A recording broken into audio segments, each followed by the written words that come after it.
My dear students, आज जैसा कि मैंने प्रोमिस किया था आप लोगों को सेकेंड लेक्चर में, जब हम role of Grignard reagent discuss कर रहे थे, तो आज लेक्चर 3 में मैं सॉल्यूशन चैप्टर को काफ़ी डिटेल में डिस्कस करूंगा। और मैंने डिसाइड किया है कि ये सॉल्यूशन चैप्टर जो है 4 लेक्चर में जो है वो काफ़ी डिटेल्ड हर एक टॉपिक को, जैसे हम कंसंट्रेशन निकालते हैं, सॉल्यूशन क्या है, सॉल्यूशन कितने टाइप का होता है, फिर हम ये कैसे डिसाइड करेंगे कि कोई भी सॉल्यूट किसी भी सॉल्वेंट में सॉल्युबल है या नहीं है, फिर कॉलिगेटिव प्रॉपर्टीज डिस्कस करेंगे, फिर वेंट ऑफ फैक्टर डिस्कस करेंगे।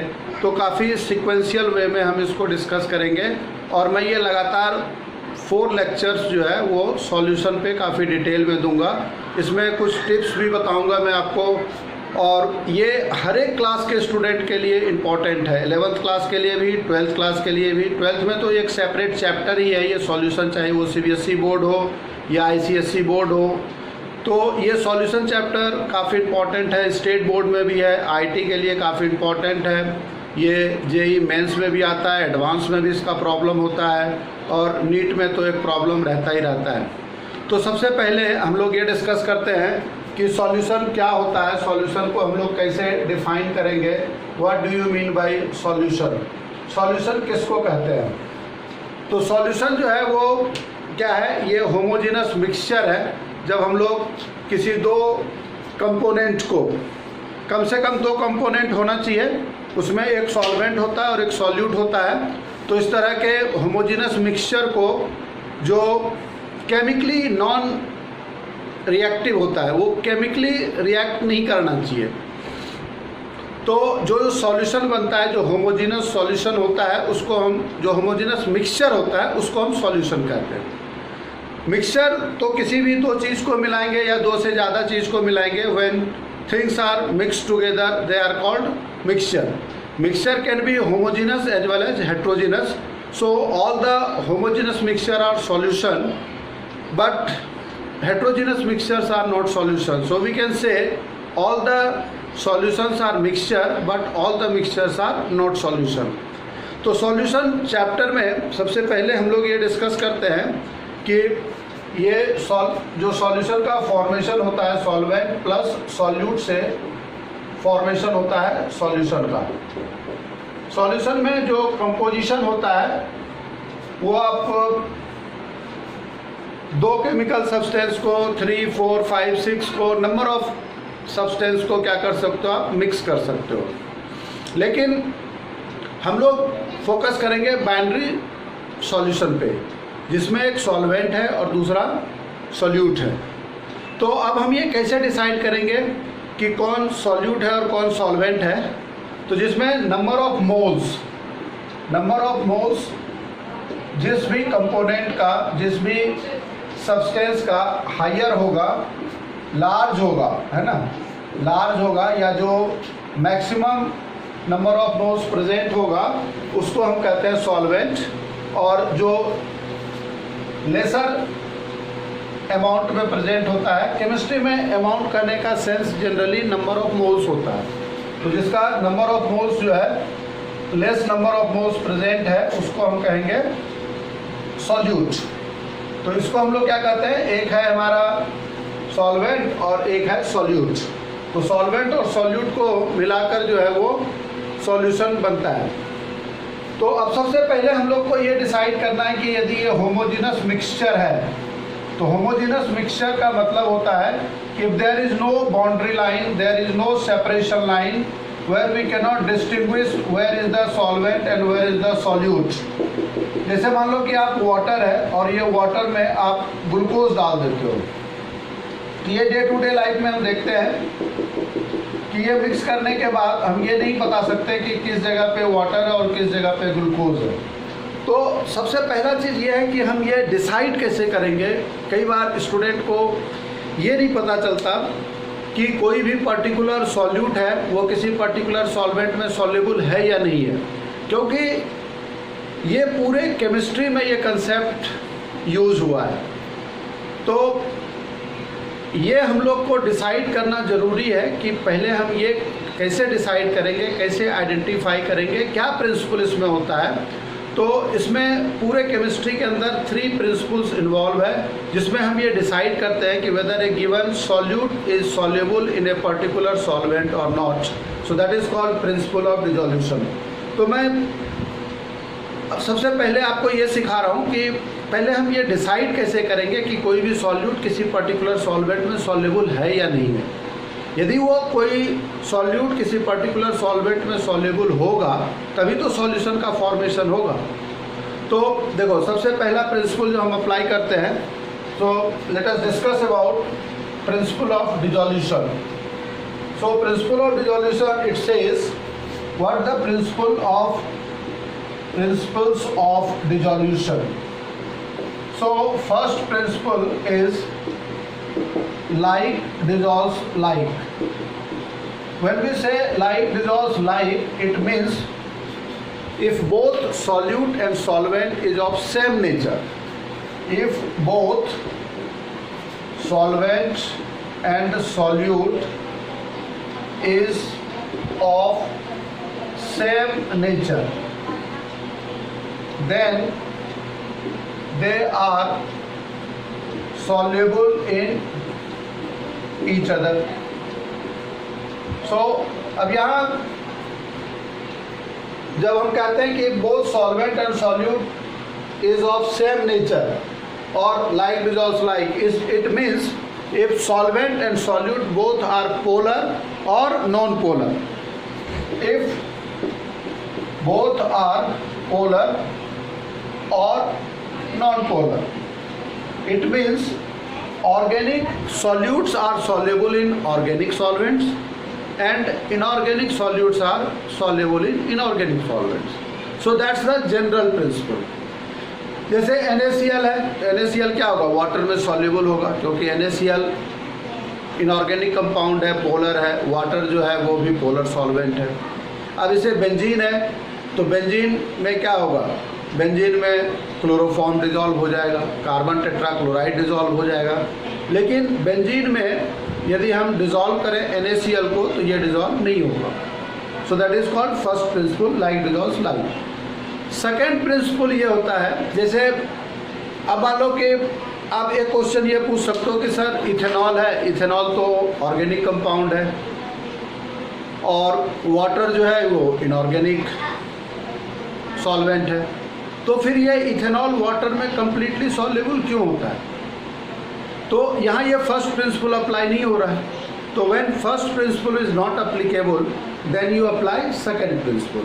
सो what second principle says, second principle says due to hydrogen bond, if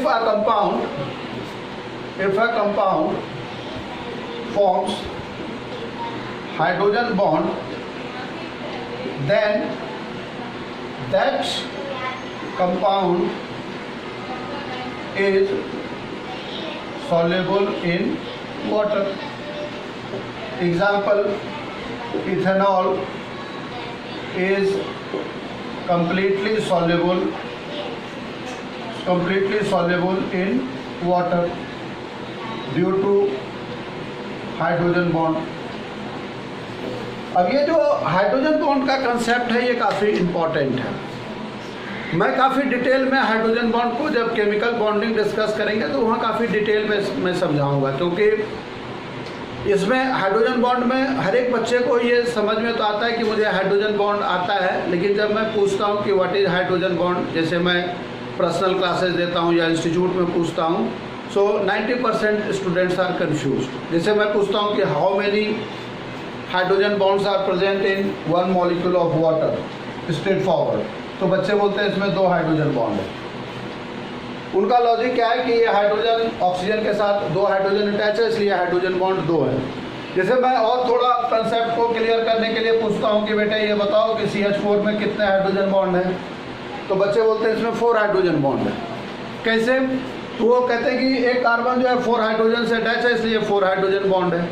hydrogen bond वो नहीं होता। Hydrogen bond is not a real bond, it is a force of attraction, and hydrogen bond is only formed by 3 elements in entire periodic table. Out of 119 element, only 3 element which is very small in size as well as their electronegativity is very high.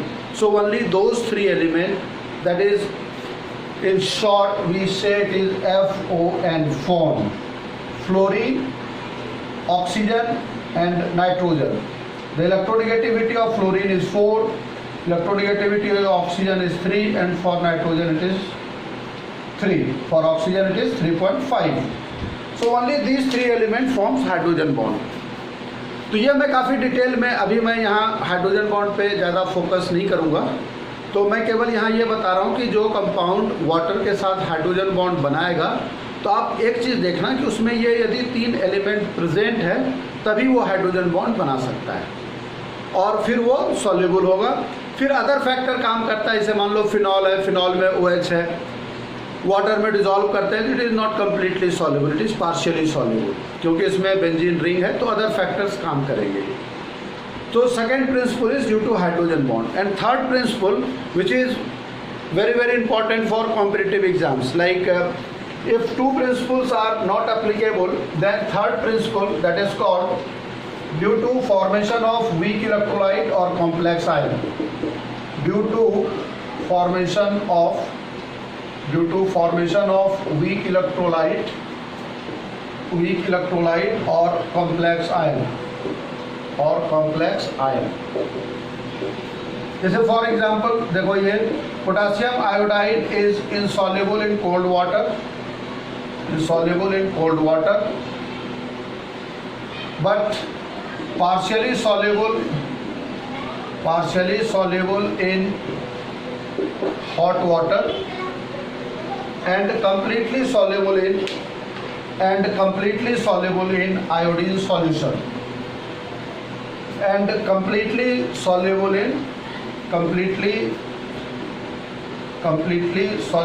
in iodine solution। तो देखो, इसका reason ये होता है कि यहाँ तो first principle भी अप्लीकेबल नहीं है, लाइक डिजॉल्व्स लाइक अप्लाई नहीं हो रहा। Second principle is not also applicable because it doesn't form hydrogen bond. तो इसमें थर्ड प्रिंसिपल अप्लाई होता है। When this potassium iodide reacts with I2, it forms KI3, which dissociate into K plus and I minus. I3 minus is a weak electrolyte. So due to formation of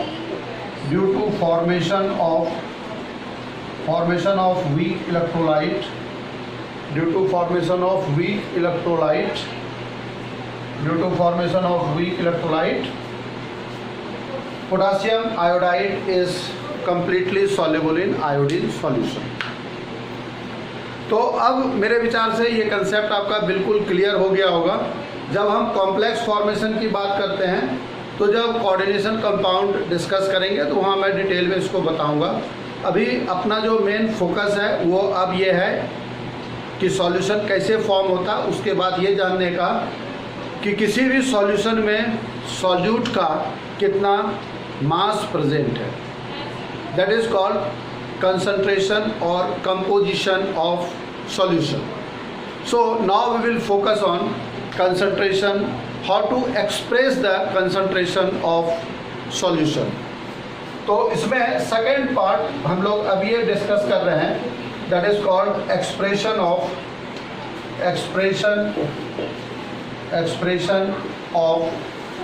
concentration of solution.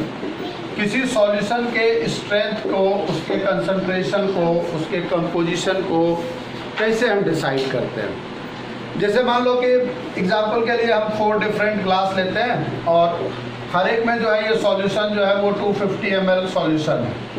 250 ml solution है, ABCD है। एक में मान लो आपका 10 gram glucose आपने डाला है, दूसरे में 20 ग्राम ग्लूकोज डाला है, तीसरे में 50 ग्राम ग्लूकोज डाला है, तीसरे में 75 ग्राम ग्लूकोज डाला है। तो इसमें सबसे ज़्यादा मीठा कौन होगा? ऑब्वियसली ये D होगा, क्योंकि इसमें मास जो है वो ज़्यादा प्रेजेंट है और सब सॉल्यूशन का जो मतलब ओवरऑल वॉल्यूम है वो 250 ml है। तो ये कहलाता है concentration of solution. Concentration of solution और it is also known as composition of solution और it is known as strength of solution. तो स्ट्रेंथ ऑफ सॉल्यूशन को हम लोग डिफाइन करते हैं। Concentration is defined as the mass of solute present in a given solution। अब इसको express करने का तरीका जो है वो डिफरेंट है। तो इसमें इसका तरीका डिफरेंट है, मीन्स कि इसको अलग अलग टर्म में हम लोग एक्सप्रेस करते हैं। जैसे 100 में कितना प्रेजेंट है तो उसको हम लोग करते हैं परसेंटेज कंपोजिशन। तो ये बहुत जगह प्रॉब्लम में यूज हुआ है, आईटी में भी ये पूछता है और नीट में भी पूछता है, 11th-12th में तो है ही। 11th क्लास के सीबीएसई के फर्स्ट चैप्टर में बेसिक कंसेप्ट जब आप डिस्कस करते हो तो वहाँ परसेंटेज कंपोजिशन दिया हुआ है, फिर हम उससे मोलैलिटी, मोल फ्रैक्शन ये सब फाइंड आउट करते हैं। आईसीएसई बोर्ड में भी है, सीबीएसई में भी है और ऑब्वियसली कॉम्पिटिटिव एग्जाम में। तो ये काफ़ी इम्पॉर्टेंट टॉपिक है और ये हर एक सेगमेंट के बच्चों के लिए काफ़ी यूज़फुल है। इसका डिफ़िकल्टी लेवल धीरे धीरे बढ़ता जाएगा। डिफ़िकल्टी लेवल बढ़ने का मतलब है कि उसमें कंसेप्ट का इंटरमिक्सिंग होता है, मतलब कंसेप्ट को हम मिक्स करते हैं। 2-3 कंसेप्ट को मिला के, 3-4 कंसेप्ट को मिला के जब प्रॉब्लम फॉर्म करते हैं तो वही आईआईटी एडवांस लेवल का प्रॉब्लम हो जाता है। तो देखो, स्ट्रेंथ ऑफ सॉल्यूशन हम कैसे डिटरमिन करेंगे, इसको एक्सप्रेस करने का क्या मेथड है। तो फर्स्ट होता है इसमें, इसको हम लोग कहते हैं परसेंटेज वेट बाय वेट। दूसरा होगा इसमें परसेंटेज वेट बाय वॉल्यूम और तीसरा होता है इसमें percentage volume by volume.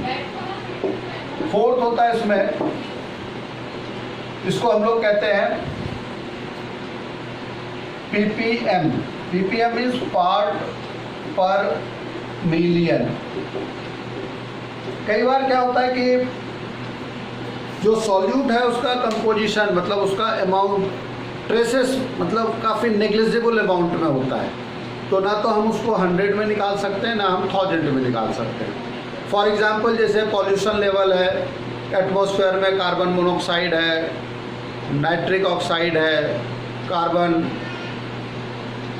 Monoxide तो काफ़ी पॉइजनस गैस होता है। तो जो भी पॉइजनस गैस है, मतलब जिसका कंपोजिशन, मतलब जिसका अवेलेबिलिटी, जिसका प्रेजेंस ट्रेसेस अमाउंट में, it is very difficult to find out. So we can't find out in 100, we can't find out in 1000, so we take in per million. 10⁶ मतलब 10⁶ molecule में कितना मॉलिक्यूल उस particular solute का है, that is called ppm, part पर million. फिर जो हम लोग डिस्कस करेंगे दैट इज़ कॉल्ड, ये हमारा है मोलैरिटी। फिर एक टर्म आएगा इसमें, इसको हम कहते हैं फॉर्मेलिटी। ठीक है, फॉर्मेलिटी। फिर हम लोग इसमें निकालते हैं इसका मोलैलिटी। मोलैलिटी लेते हैं। फिर जो इसमें 8th नंबर ले रहे हैं वो है मोल फ्रैक्शन। और फिर है इसमें मास फ्रैक्शन। और मैं इसमें लास्ट में नॉर्मलिटी लिख रहा हूँ। लास्ट में नॉर्मलिटी लिखने का मेरा पर्पस ये है कि नॉर्मलिटी जो है वो सबसे इम्पॉर्टेंट कंसेप्ट है कंसंट्रेशन को एक्सप्रेस करने का। लेकिन सीबीएसई बोर्ड में डायरेक्ट सॉल्यूशन चैप्टर में नॉर्मलिटी टर्म को डिफाइन नहीं किया है, जैसे खास करके मैं एनसीईआरटी की बात करता हूँ। लेकिन यही आईसीएसई बोर्ड में नॉर्मलिटी को मेंशन किया गया है सिलेबस में, उसके बारे में डिटेल में जानना है। लेकिन जब हम कोई टाइट्रेशन करते हैं, वॉल्यूमेट्रिक एनालिसिस करते हैं, लैब में एक्सपेरिमेंट करते हैं, तो लॉ ऑफ नॉर्मलिटी होता है, लॉ ऑफ मोलैरिटी नहीं होता। तो नॉर्मलिटी का कंसेप्ट काफ़ी इम्पॉर्टेंट है, इसलिए मैं इसको काफ़ी डिटेल में डिस्कस करूँगा। तो इसको हमने जैसे बोला है कि 11th क्लास का बच्चा भी समझेगा इसको, 12th का भी समझेगा, ये बेस है और ये हर एक जगह केमिस्ट्री के हर एक फिजिकल केमिस्ट्री के हर एक टॉपिक में इसका किसी ना किसी तरीके से यूज़ हुआ है। तो देखो आप, और मैं इसको अलग से डिफाइन कर ही चुका हूँ ऑलरेडी, ये भी मतलब 10th और 11th समझ सकते हो आप कि ये कंसंट्रेशन को कैसे हम डिफाइन करते हैं, कैसे फाइंड आउट करते हैं। कंसंट्रेशन या इसी को कहते हैं स्ट्रेंथ ऑफ सॉल्यूशन, या कई बार इसके लिए कंपोजिशन वर्ड भी यूज़ किया जाता है। तो जब ये मास के टर्म में होगा तो इसको कंसंट्रेशन कहेंगे, और फिर इसको ये एक्सप्रेस करने का डिफरेंट तरीका है। तो देखो ये 4 पार्ट तो काफ़ी सिंपल है, इसमें कोई केमिस्ट्री नहीं है, ये सिंपल अर्थमेटिक है। जब हम कहते हैं परसेंटेज वेट बाय वेट, इसका मतलब सॉल्यूट भी ग्राम में दिया हुआ है और सॉल्यूशन भी ग्राम में दिया हुआ है। और जब हम कहते हैं परसेंटेज वेट बाय वॉल्यूम, तो इसमें सॉल्यूट जो है वो ग्राम में दिया हुआ है और जो सॉल्यूशन है वो मिलीलीटर में दिया हुआ है, 100 मिलीलीटर में। जब हम इसमें कहते हैं परसेंटेज वॉल्यूम बाय वॉल्यूम, तो इसमें सॉल्वेंट भी वॉल्यूम में दिया हुआ है। जैसे सपोज 25 ml इथेनॉल है और ये 100 ml ऑफ सॉल्यूशन में डिजॉल्व है। अब जैसे मैंने बोला पार्ट पर मिलियन होता है, तो मेरे विचार से इसको बहुत ज़्यादा डिटेल में, क्योंकि ये तो परसेंटेज है, तो मैं इस तीनों को ये समझ लेता हूँ कि ये काफ़ी इजीली मैंने एक्सप्लेन कर दिया है, इसलिए इसको इलाबोरेट करने की ज़रूरत नहीं है।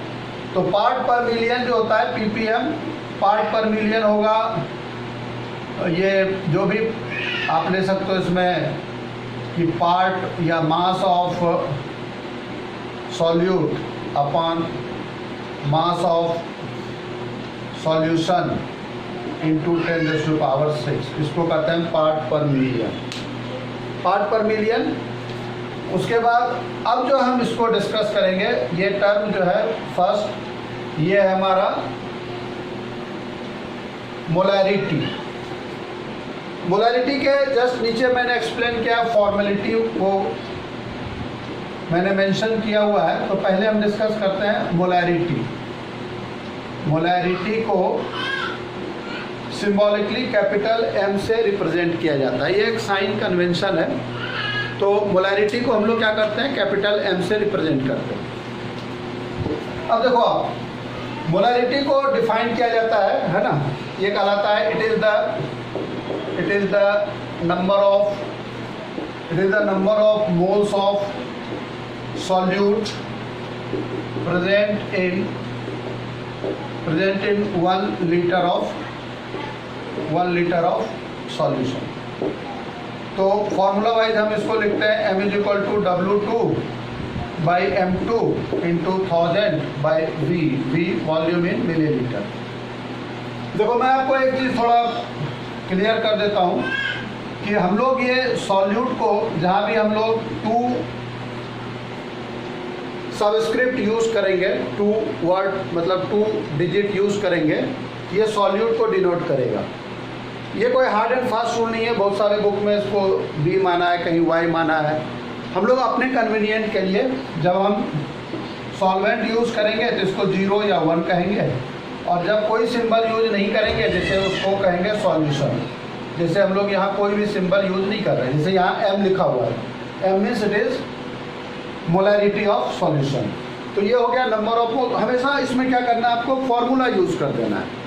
तो फार्मूला जब यूज़ करोगे आप तो काफ़ी आसानी से ये सॉल्व हो जाएगा। और ये जो है चूँकि इसमें वॉल्यूम टर्म है, तो it is dependent of temperature. ये जो है टेम्परेचर पे डिपेंड करता है, it is dependent of temperature. Temperature के अकॉर्डिंगली ये चेंज होगा। अब देखो कई बार क्या होता है कि प्रॉब्लम में आपको वॉल्यूम दिया हुआ नहीं रहेगा, क्या दिया हुआ रहेगा, डेंसिटी दिया हुआ रहेगा। तो उसमें हम लोग क्या करेंगे, इस फॉर्मूला को कन्वर्ट कर लेंगे, मतलब उसके फॉर्म में वॉल्यूम इज इक्वल टू क्या होता है, मास अपॉन डेंसिटी होता है। तो मोलैरिटी इज इक्वल टू आप क्या लिख सकते हो, W2/M2 × 1000 अपॉन मास, और ये डेंसिटी जो है ये न्यूमरेटर में चला जाएगा। ये मास किसका है, मास ऑफ सॉल्यूशन है, क्योंकि वॉल्यूम किसका था, सॉल्यूशन का था। डी क्या है, डी जो है डेंसिटी है, किसका है, तो डेंसिटी जो है वो सॉल्यूशन का होगा। तो जब प्रॉब्लम में डेंसिटी के टर्म में होगा तो डायरेक्ट आप ये फॉर्मूला यूज़ कर लोगे। अब देखो उसके बाद मोलैरिटी के बाद मैंने नीचे एक्सप्रेस किया है फॉर्मेलिटी को, इसको हम कहते हैं फॉर्मेलिटी। फॉर्मेलिटी और मोलैरिटी कंसेप्चुअली दो अलग अलग टर्म है, लेकिन मैथमेटिकली ये सेम है। कैसे, वो मैं बता रहा हूँ आपको।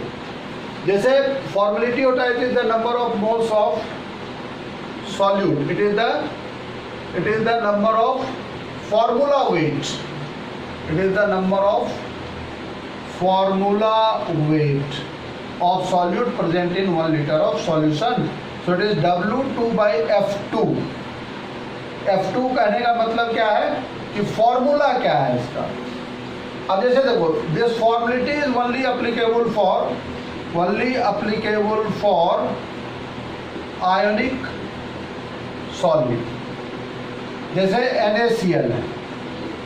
तो NaCl तो हमें देखने में लग रहा है कि NaCl एक NaCl है, तो इसमें 23 सोडियम का एटॉमिक मास है और क्लोरीन का 35.5 है। लेकिन NaCl, जैसे हम सॉलिड स्टेट में डिटेल में इसको डिस्कस करेंगे कि NaCl जो होता है उसमें एक Na, 1 Na is surrounded by 6 Cl minus and 1 2 3 4 5 6 Cl minus and 1 chlorine is surrounded by 6 Na plus। तो ये जो होता है ये इसका 1 2 3 4 5 6 हो गया, ठीक है। तो ये इसका कहलाता है क्या, ये कहलाता है इसका स्ट्रक्चरल फॉर्मूला। जब इसका क्रिस्टल लैटिस पे स्टडी करते हैं इसका कोऑर्डिनेशन नंबर 6 होता है। कोऑर्डिनेशन नंबर वो होता है जब एक कोई पॉजिटिव कितने नेगेटिव से सराउंडेड है या एक नेगेटिव चार्ज कितने पॉजिटिव से सराउंडेड है। तो ये जो है केवल कंसेप्चुअली ये डिफरेंट है, लेकिन जब हम इसको प्रॉब्लम को सॉल्व करते हैं तो उसके इसमें 58.5 ही लेते हैं इसका फॉर्मूला वेट। तो कंसेप्चुअली यदि प्रॉब्लम हाईली स्पेसिफिक है तो हम लोग फॉर्मेलिटी को यूज़ करेंगे। तो चूँकि मैंने इसको इसलिए एक्सप्लेन कर दिया ताकि आपको कोई डिफ़िकल्टी ना हो समझने में, कोई प्रॉब्लम नहीं हो। अब नेक्स्ट हम डिस्कस करेंगे इसमें मोलैलिटी।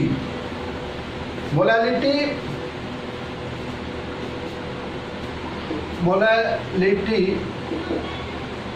ये स्मॉल m है, स्मॉल m से रिप्रेजेंट करते हैं।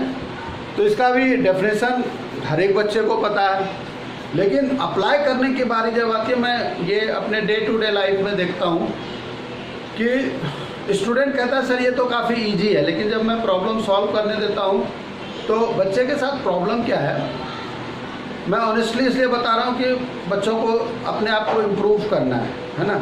मेरा लेक्चर देने का ये जो मैं वीडियो रिलीज़ कर रहा हूँ, तो मेरा इंटेंशन ये है कि जो रिमोट एरिया में या जो मेट्रोपॉलिटन सिटी में भी है वो बच्चे भी अपने आप को इम्प्रूव करें, है ना। मैं उसको सच्चाई बताऊं, बच्चे प्रॉब्लम को पढ़ते नहीं ठीक से, ऊपर का 1-2 लाइन पढ़ लिया फिर बोला कि सर ये नहीं बनेगा मुझसे, या वो पहले ये डिसाइड कर लेता है कि मुझे आता या नहीं आता। किसी भी प्रॉब्लम में हमेशा उसका आंसर दिया हुआ रहता है, और प्रॉब्लम को यदि ठीक से समझोगे तो फार्मूला तो लिमिटेड है। केमिस्ट्री में तो मतलब बहुत ज़्यादा कुछ है नहीं, सिंपली जो फार्मूला है, जो कंसेप्ट है, उसी को यूज़ करना है। तो मैं इसलिए बता रहा हूँ कि जैसे molality number of moles of solute present in 1 kg of solvent, सभी बच्चे को पता है। पहले वो मोल्स निकालता है, फिर 1 kg में निकालेगा, फिर वैल्यू को पुट करेगा। तो प्रोसेस इतना लेंथी हो जाता है कि बीच में ही वो गड़बड़ हो जाता है और प्रॉब्लम का आंसर सही नहीं आता। तो आपको क्या करना है कि जो जो चीज़ दिया हुआ है उसको बिल्कुल आप उसको पॉइंट वाइज लिख लो कि ये वेट ऑफ सॉल्यूट है, वेट ऑफ सॉल्वेंट है। आपको ये डिसाइड करना है कि क्या सॉल्वेंट है, क्या सॉल्यूट है। जैसे एक प्रॉब्लम है, मान लो उसमें दिया हुआ है कि 250 ग्राम ऑफ इथिलीन ग्लाइकॉल है, CH2OH CH2OH, और इसमें 200 ग्राम ऑफ वाटर है। तो बच्चा जैसे मैं पूछूंगा इसमें सॉल्वेंट क्या है तो वो बताएगा कि सर सॉल्वेंट ये है और सॉल्यूट ये है। ये सही है, वाटर सॉल्यूट हो सकता है, लेकिन हम इसके बेसिस पे नहीं कह सकते कि जी 250 ग्राम इथिलीन ग्लाइकॉल है, 200 ग्राम ऑफ वाटर है, तो वाटर 200 है, ये कम है, और ये 250 है तो इसका मास ज़्यादा है, तो ये हो गया।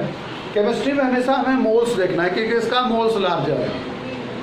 वेट के टर्म पे केमिस्ट्री में, क्योंकि everything is mass of amount of substance is measured by what mole. जैसे हम 1 मोल कहते हैं तो वो 1 मोल या 10 मोल है तो वो जिसका 10 मोल है वो उसका मास ज़्यादा होगा, मतलब उसका जो अमाउंट होगा वो ज़्यादा होगा। तो यहाँ जैसे 200 ml ऑफ वाटर है, आप उसको 18 से डिवाइड करोगे तो ये मोर देन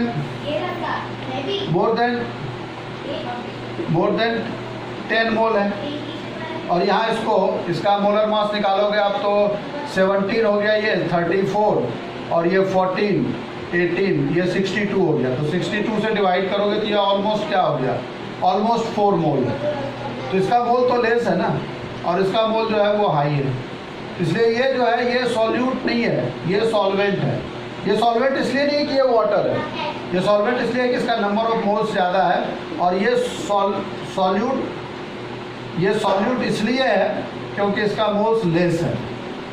तो इसलिए हम लोग को पहले ये डिसाइड करना है कि कौन सा सॉल्वेंट है, कौन सा सॉल्यूट है।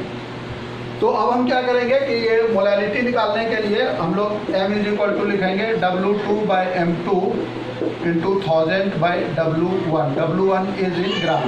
अब आपको सब कुछ पता है। और दूसरा चीज़ है कि ये जो है it is independent of temperature. ये टेम्परेचर पे डिपेंड नहीं करता, और जो उसमें मोलैरिटी है, मोलैरिटी टेम्परेचर पे डिपेंड करता है। Molarity is dependent of temperature. अब मैं थोड़ा सा कंफ्यूज हो रहा हूँ इसलिए हो रहा हूँ कि मुझे लगता है कि कहीं मैंने गलती से जब मोलैरिटी डिस्कस कर दिया था तो वहाँ ये तो नहीं लिख दिया है कि molarity is independent of temperature.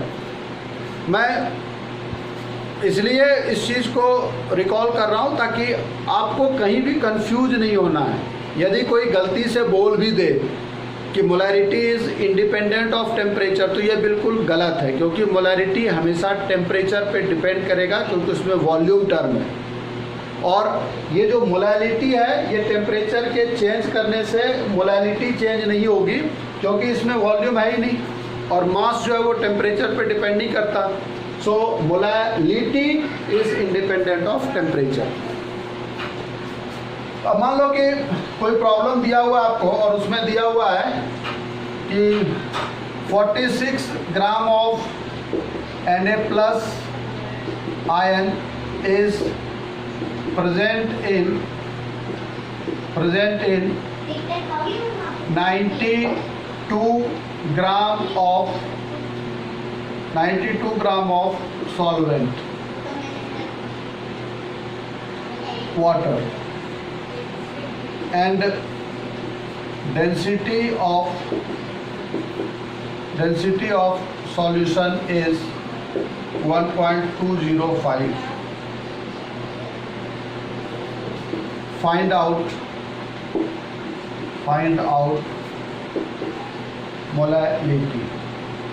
यहाँ देखो आपको ये जो है यहाँ मोलैलिटी इज इक्वल टू होगा W2/m2 × 1000/W1। ठीक है। अब देखो W2 आपको दिया हुआ है कितना, W2 दिया हुआ 46 ग्राम है, और इसमें 92 gram of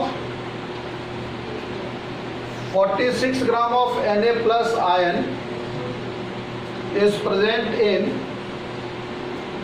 46 gram of Na+ ion is present in sorry इसको पहले चेंज करता हूँ मैं, क्योंकि ये प्रॉब्लम मैं अपने आप से लिख रहा हूँ। इन 1 kg ऑफ सॉल्वेंट, सॉरी ये जो है 46 gram of Na+ ion is present in 1 kg of solvent.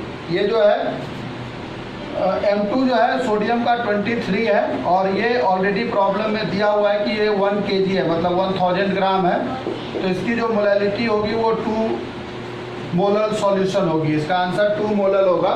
ये आपको डेंसिटी से कंफ्यूज नहीं होना। क्यों? क्योंकि डेंसिटी जो है वो जैसे लेक वाटर है या सी वाटर है, तो वाटर की डेंसिटी उसमें ज़्यादा हो सकती है क्योंकि उसमें सॉल्यूट जो है वो इलेक्ट्रोलाइट डिजॉल्व होता है। तो चूँकि इसमें डेंसिटी का कोई रोल ही नहीं है, जब हमें ऑलरेडी ये दे रखा है कि वेट ऑफ सॉल्वेंट जो है वो 1 kg है, तो इसको हम डायरेक्ट यहाँ पुट करेंगे। और जो इसमें डेंसिटी प्रॉब्लम इन्वॉल्व किया है वो कंफ्यूज करने के लिए दिया हुआ है। बच्चे सोचते हैं यार डेंसिटी दिया हुआ है तो इसका तो यूज़ कहीं ना कहीं करूँगा, तो वो नहीं करना है हमें। तो ये हो गया मोलैलिटी। अब नेक्स्ट जो है वो हमारा है मोल फ्रैक्शन। तो देखो मोल फ्रैक्शन क्या होता है, जैसा कि नाम बता रहा है इसका। जैसे फ्रैक्शन हर एक बच्चे को पता है, चाहे वो मैथ्स का स्टूडेंट हो या बायो का हो, चाहे वो इंजीनियरिंग के लिए तैयारी कर रहा हो या फिर नीट के लिए तैयारी कर रहा हो।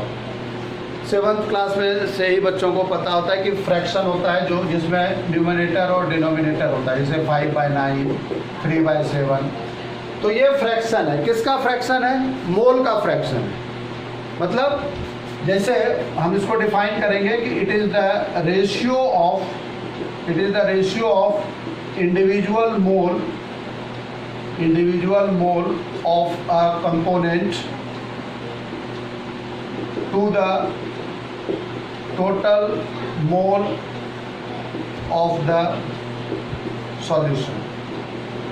जैसे मान लो आपको कोई कंटेनर है, उसमें A, B, C, D ये 4 डिफरेंट मॉलिक्यूल दिया हुआ है। अब हमें मोल फ्रैक्शन यदि A का निकालना है तो मोल फ्रैक्शन को जनरली हम लोग X से रिप्रेजेंट करते हैं, X से, कैपिटल या स्मॉल कुछ भी लो आप।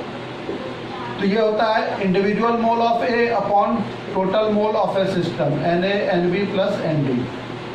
इसको हम कैपिटल N मान लेते हैं, बार बार इसको नहीं लिखना पड़े। XB यदि निकालना होगा तो Nb upon capital N। Capital N आपको पता है, सबको ऐड कर देंगे। XC मतलब मोल फ्रैक्शन जब C का निकालना होगा तो NC अपॉन कैपिटल N, और XD जब निकालना होगा तो ND अपॉन कैपिटल N। तो जब आप सबको ऐड करोगे, है ना, XA plus XB plus XC plus XD is equal to 1 होगा। इसलिए हम लोग कहते हैं कि mole fraction of a system, पूरे सॉल्यूशन का जो टोटल सम होता है मोल फ्रैक्शन का, वो 1 के बराबर होता है।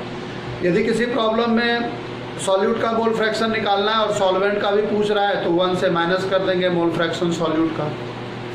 उसके बाद जो नेक्स्ट टर्म है वो कहलाता है मास फ्रैक्शन। तो मास फ्रैक्शन को सिंपली हमें ये लिखना है कि ये भी फ्रैक्शन है, तो इसमें जो इंडिविजुअल मास है जिसका निकालना है, individual mass upon total mass. तो इसको इसलिए बहुत ज़्यादा डिटेल में इसको डिस्कस करने की ज़रूरत नहीं है।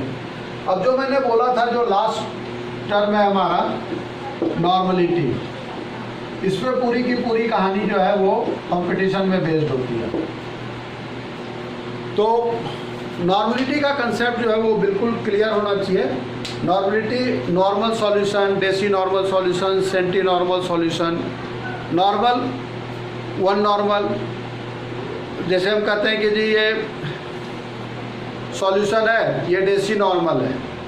डेसी मतलब 1/10 नॉर्मल, 0.1 नॉर्मल। जब हम कहते हैं सेंटी नॉर्मल है, सेंटी मीन्स 100, 100, 1/100, 0.001। तो नॉर्मलिटी क्या है, इसको कैसे डिफाइन करेंगे? तो नॉर्मलिटी जो होता है, नॉर्मलिटी को हम लोग फार्मूला वाइज लिखते हैं। It is W2/E2 into 1000/V, volume in millilitre. तो ये भी जो है टेम्परेचर पे डिपेंड होता है। It is dependent of temperature. जहाँ भी वॉल्यूम टर्म इन्वॉल्व होगा वो टेम्परेचर पे डिपेंड करेगा। वॉल्यूम इसलिए कि टेम्परेचर वॉल्यूम से रिलेटेड है। टेम्परेचर बढ़ाएंगे वॉल्यूम इंक्रीज होगी, और या वॉल्यूम डिनोमिनेटर में है तो नॉर्मलिटी डिक्रीज होगी। तो नॉर्मलिटी जो है वो डिपेंड करता है, वेरी करता है टेम्परेचर के। टेम्परेचर के चेंज होने से नॉर्मलिटी जो है वो चेंज होती है। अब आप ये पूछो कि ऐसा क्या बात है सर इसमें जो कि आप कह रहे हो कि जी नॉर्मलिटी जो है वो काफ़ी इंपॉर्टेंट है, कंसेप्चुअल है, क्योंकि यहाँ इसलिए कि यहाँ आ गया ये E2 मतलब equivalent weight, equivalent weight of solute. Equivalent weight जो होता है ये फिक्स्ड वेट नहीं होता।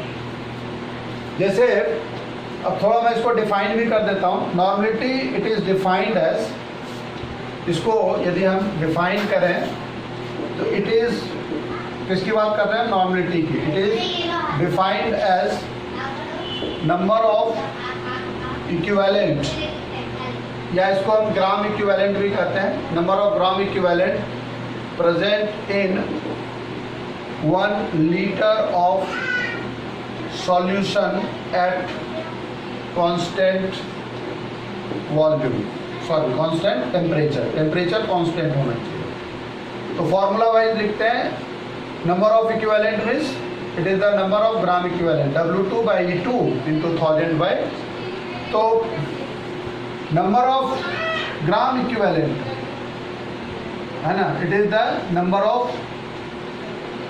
इक्विवेलेंट। तो W2 वेट ऑफ, W2 क्या है? W2 है वेट ऑफ सॉल्यूट और E2 है इक्विवेलेंट वेट ऑफ सॉल्यूट। जैसा मैंने आपको बताया कि इक्विवेलेंट वेट फिक्स नहीं होता, ये डिफर करता है। तो इक्विवेलेंट वेट मैं समझाने के लिए इसको, इक्विवेलेंट वेट और मॉलिक्यूलर वेट को मैं एक सेपरेट टॉपिक में कहीं काफ़ी डिटेल में डिस्कस करूंगा। ऑलमोस्ट 50 मिनट का क्लास लूँगा मैं। इक्विवेलेंट वेट को कैसे निकालते हैं, क्या क्या मेथड है, क्लोराइड मेथड से कैसे निकालते हैं, आइसोमॉर्फिज्म मेथड से कैसे निकालते हैं, वेपर डेंसिटी के टर्म में मॉलिक्यूलर वेट कैसे निकालते हैं। तो ये एक सेपरेट टॉपिक मैं लूँगा। अभी मैं जो प्रॉब्लम सॉल्व करने के पर्पज़ से मैं बता रहा हूँ जिसका कि यूज़ होगा। तो equivalent weight is not a fixed weight. जब हमें इक्विवेलेंट वेट, सपोज एक एग्जांपल लेते हैं, इससे क्लियर होगा आपको। H2SO4 है, इसका रिएक्शन यदि NaOH से करते हैं और ये प्रोडक्ट बनाता है NaHSO4 प्लस वाटर। इसमें यदि हमसे पूछेगा जी कि इक्विवेलेंट वेट H2SO4 का कितना है, तो हम लोग कहेंगे कि इसका equivalent weight molecular weight upon 1 है, 98/1 है, 98 है। लेकिन जब इसी इक्वेशन को हम ऐसे लिख दें कि H2SO4 प्लस 2NaOH, तो it forms product Na2SO4 plus 2H2O। यहाँ देखो आप, ये दोनों हाइड्रोजन रिप्लेस हुआ, यहाँ हाइड्रोजन नहीं है, यहाँ एक ही हाइड्रोजन रिप्लेस हुआ था, इसलिए मॉलिक्यूलर वेट बाय 1 था। यहाँ ये इक्विवेलेंट वेट जो है, इसका इक्विवेलेंट वेट ऑफ H2SO4 जो है वो हो जाएगा मॉलिक्यूलर वेट बाय 2, ये हो जाएगा 98/2, दैट इज 49। तो यहाँ देखो आप, H2SO4 का सेम कंपाउंड है, एक का मॉलिक्यूलर वेट 49 है, दूसरे का मॉलिक्यूलर वेट 98 है। तो molecular wait is not a fixed. For a same compound the molecular weight depends upon the nature of chemical reaction. तो इक्विवेलेंट वेट जो है वो हम लोग कैसे निकालेंगे? तो इक्विवेलेंट वेट को निकालने के लिए क्या करते हैं हम लोग कि जैसे देखो, अब इक्विवेलेंट वेट यदि किसी एलिमेंट का निकालना है तो equivalent weight of element is equal to होता है equivalent weight of element of an element is equal to atomic weight upon valency. दूसरा, यदि हम इक्विवेलेंट वेट जो है, इक्विवेलेंट वेट ऑफ एसिड निकालते हैं, ये होता है molecular weight of acid upon basicity, equivalent weight upon basicity. Equivalent weight of base is equal to होता है molecular weight of base upon acidity, acidity. Equivalent weight of salt is equal to होता है molecular weight of salt upon total valency और charge on cation और anion, cation और anion पे। और जो है लास्ट हम लोग अभी पर्पस के लिए हम यूज़ कर रहे हैं कि equivalent weight of oxidising agent equivalent weight of oxidising agent और रिड्यूसिंग एजेंट, और रिड्यूसिंग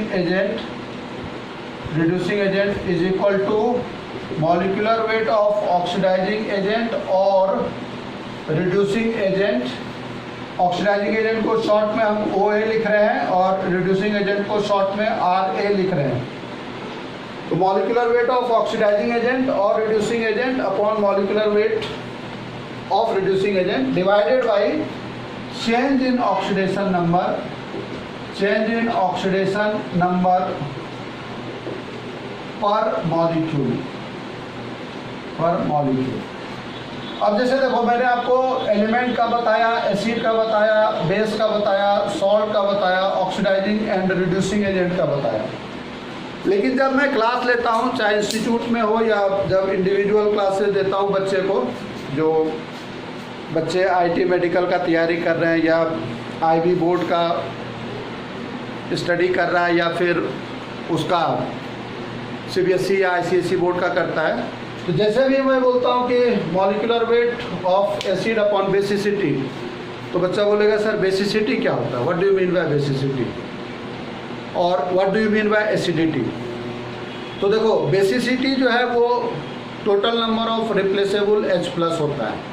जितना H+ किसी भी चीज़ से रिप्लेस होगा वो उसकी एसिड की बेसिसिटी कहलाती है। तो मैं इसमें देखो, बेस के केस में जैसे AlOH थ्राइस है, तो ये मॉलिक्यूलर वेट बाय।